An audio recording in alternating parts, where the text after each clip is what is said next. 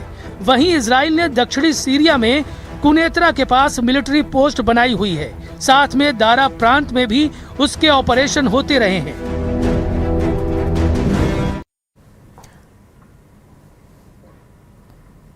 Ukraine खुद की बनाई बैलिस्टिक मिसाइल विकसित कर रहा है। दावा है कि सर्दियों तक उसकी टेस्टिंग पूरी हो जाएगी। यूक्रेन की डिफेंस कंपनी ने कहा कि अब कीव भी मॉस्को पर लॉन्ग रेंज बैलिस्टिक मिसाइलों से हमला करेगा।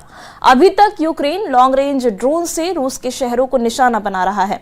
इस बीच रूस ने भी दावा किया है कि उसका nuclear under water drone final stage में है और जल्दी इसका इस्तेमाल वो युद्ध में करेगा।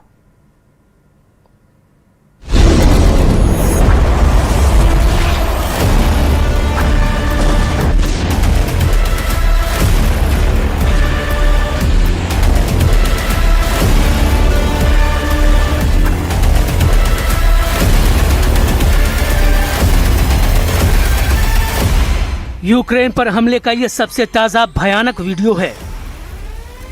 खार्किव पर रूस के मिसाइल हमले से जोरदार धमाका हुआ और पूरा इलाका दहल गया।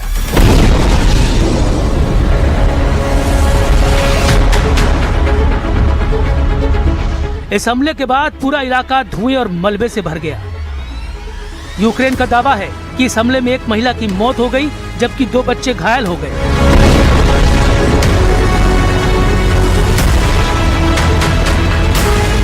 एक रात में रूस ने कीव के साथ ही यूक्रेन के कई शहरों को निशाना बनाया। बैलिस्टिक और ड्रोन हमले में खार्किव और जापोरिजिया में कई लोगों की मौत हो गई, दर्जनों लोग घायल हो गए। लेकिन देखते ही देखते यूक्रेन ने तबाही की तस्वीर पलट दी। कीव ने 1350 किलोमीटर दूर रोस्तो सी ट्रेड पोर्ट और उदमूर्तिया में फ्यूल डिपो पर हमला कर रूस से नई जंग का ऐलान कर दिया। लेकिन यूक्रेन के अखबारों में रिपोर्ट छप रही है कि इस सर्दी ज़ेलेंस्की पुतिन को सबसे बड़ा वॉर सरप्राइज देने वाले हैं। यह है यूक्रेन की खुद की विकसित की हुई FP7 मिसाइल। रेंज है 300 किलोमीटर और FP9 जिसकी रेंज है 850 किलोमीटर। इस मिसाइल को फायर पॉइंट नाम की यूक्रेनी डिफेंस कंपनी बना रही है, जिसकी फाइनल टेस्टिंग हो रही है। डेनिस स्टिलरमैन का दावा है कि अगर इंजन टेस्ट सफल रहा तो इस साल सर्दी में इसका इस्तेमाल रूसी टारगेट के लिए हो सकता है। मतलब जो ज़ेलेंस्की अब तक लॉन्ग रेंज ड्रोन अटैक से मॉस्को को दहला रहे थे, रूस के अंदर 1200 से 1300 किलोमीटर अंदर हमला कर उसके सी पोर्ट, तेल ठिकानों में तबाही कर रहे थे। अब उनका प्लान इससे बड़ी तबाही का है। वो सीधे रूस की युद्ध मशीनरी को तोड़ना चाहते हैं, लेकिन इससे भी ज्यादा बड़ी चुनौती है रूस के हमलों का सामना करना। Чітку інформацію від розвідки, що в Росії готують на осінь нову хвилю мобілізації, доволі значну. У цей час росіяни втрачають на фронті більше своїх військових, ніж набирають. А Путін ще збирається збільшувати атаки і розширювати цю війну. Йому потрібні ще росіяни для участі. यूक्रेन सिर्फ जवाब नहीं दे रहा है, वो रूस के दिल में घुसकर युद्ध की मशीनरी तोड़ने की नई रणनीति चला रहा है। रात भर में यूक्रेन के लॉन्ग रेंज ड्रोन ने 1350 किलोमीटर दूर उदमूर्तिया के ऑयल डिपो और यारोस्लाव के फ्यूल ठिकाने पर हमला बोला। रोस्तो सी ट्रेड पोर्ट भी जला। 2 मौतें और 5 लोगों के घायल होने की रिपोर्ट भी सामने आई। ज़ेलेंस्की ने खुद कहा कि उनकी लॉन्ग रेंज हमले जारी रहेंगे, जबकि फर्स्ट पॉइंट टारगेट की नई लिस्ट भी तैयार है। लेकिन सवाल है कि आखिर यूक्रेन अपने घरेलू मिसाइल प्रोग्राम को इतना सार्वजनिक क्यों कर रहा है? क्या अपने मिसाइल प्रोग्राम को सार्वजनिक करके वो पुतिन को डराना चाहते हैं और रूस को बातचीत की मेज पर लाना चाहते हैं, या लंबी युद्ध की तैयारी कर रहे हैं? और ये मिसाइलें मॉस्को तक पहुंच गई तो पश्चिमी सहयोगियों की प्रतिक्रिया क्या होगी? इसके बाद यूरोप समर्थन बढ़ाएगा या जंग को भड़कने से रोकने के लिए दबाव बनाएगा? क्या यूक्रेन मॉस्को पर बैलिस्टिक मिसाइल मारने का दावा करके अमेरिका यूरोप से और ज्यादा हथियार और राजनीतिक समर्थन हासिल करने की कोशिश में जुटा है? लेकिन सवाल है कि ज़ेलेंस्की की हम चुपचाप नहीं मरेंगे वाली लाइन कितनी टिकाऊ है, जब रूस लगातार फ्रंट लाइन पर दबाव बनाए हुए है। Антибалістична система європейська, ми її називаємо. Чому? Тому що Україна будує лончери і ракету. Це серце цієї системи, але нам не вистачає інших деталей, важливих різних радарів. Передусім, це те, де у нас поки що. और अब सबसे बड़ा सवाल, क्या ज़ेलेंस्की के डीप स्ट्राइक रूस के खिलाफ सिर्फ सैन्य जवाब है या ट्रंप और पुतिन को बातचीत का दबाव बनाने का हथियार? 4 जुलाई को ट्रंप और पुतिन में फोन पर 90 मिनट लंबी बात हुई थी। ट्रंप ने फिर कहा था, मैं युद्ध खत्म करने में मदद करने को तैयार हूँ। दोनों ने जल्द फिर बात करने पर सहमति जताई। इस बीच ट्रंप ने ज़ेलेंस्की से भी बात की और दावा किया कि युद्ध जल्द खत्म हो जाएगा, क्योंकि रिजोल्यूशन पहले से ज्यादा करीब लग रहा है। Вистачає інших деталей, важливих різних радарів. Передусім, це те, де у нас поки що дефіцит.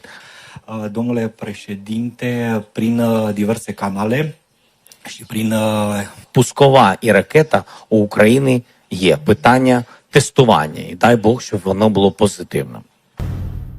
इस बीच यूक्रेन के राष्ट्रपति ज़ेलेंस्की एक बार फिर अमेरिका के दौरे पर वॉशिंगटन पहुंच गए हैं। उनकी अमेरिकी राष्ट्रपति डोनाल्ड ट्रंप के साथ व्हाइट हाउस के ओवल ऑफिस में मुलाकात होगी। इस बैठक में यूक्रेन की एयर डिफेंस क्षमता बढ़ाने, पैट्रियट मिसाइल सिस्टम की आपूर्ति और दोनों देशों के बीच रक्षा सहयोग पर बात होने की उम्मीद है। ज़ेलेंस्की अमेरिका के साथ ड्रोन समझौते को अंतिम रूप देने की भी कोशिश करेंगे। इसके अलावा वो यूक्रेन के समर्थक रहे दिवंगत अमेरिकी सीनेटर लिंडसे ग्राहम की स्मृति सभा में शामिल होंगे। रूस लगातार बैलिस्टिक मिसाइलों से हमला कर रहा है। पैट्रियट सिस्टम ही रूस के मिसाइल अटैक को प्रभावी ढंग से रोक सकता है। ट्रंप ने पहले ही यूक्रेन को पैट्रियट बनाने का लाइसेंस देने का वादा किया है। इस मुलाकात में उस लाइसेंस को तेज करने, टेक्निकल सहयोग और कुछ इंटरसेप्टर्स की तत्काल आपूर्ति पर बात हो सकती है। अगर यूक्रेन खुद पैट्रियट बनाने लगे तो लंबे समय में रूस के मिसाइल हमलों की जवाब देने की क्षमता कई गुना बढ़ जाएगी। अभी तक यूक्रेन का अमेरिका के साथ पैट्रियट मिसाइल प्रोडक्शन लाइसेंस पर समझौता हुआ। इसका मतलब है कि यूक्रेन खुद पैट्रियट इंटरसेप्टर बना सकेगा। इसके अलावा नाटो देश यूक्रेन को इसी साल करीब 80 अरब डॉलर की सैन्य मदद देंगे। इसमें यूरोपीय संघ का बड़ा लोन भी शामिल है।